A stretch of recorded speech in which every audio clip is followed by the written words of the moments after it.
Évangile de Jésus-Christ selon saint Jean, chapitre 6, versets 35 à 40.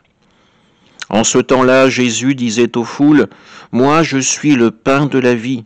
Celui qui vient à moi n'aura jamais faim. Celui qui croit en moi n'aura jamais soif. Mais je vous l'ai déjà dit, vous avez vu et pourtant vous ne croyez pas. Tout ce que me donne le Père viendront jusqu'à moi.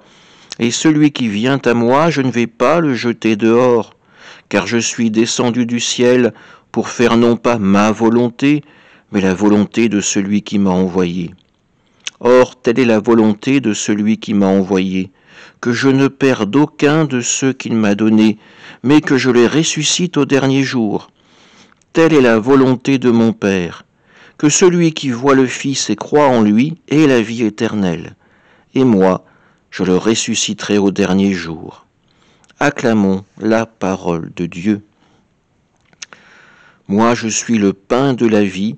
Celui qui croit en moi n'aura jamais faim. Celui qui croit en moi n'aura jamais soif. Il y a peu, nous avons entendu le récit de la Samaritaine, puis les récits de la multiplication des pains, des poissons.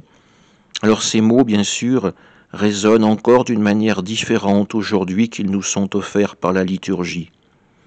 Croire au Seigneur, c'est accueillir son corps, c'est accueillir son sang, c'est accueillir le miracle de l'Eucharistie, ce mystère par lequel le Seigneur lui-même se donne à nous sous forme de pain et de vin, pour nous communiquer sa grâce, pour nous communiquer sa force. Et pour vivre pleinement le sacrement de l'Eucharistie, il faut une démarche de foi.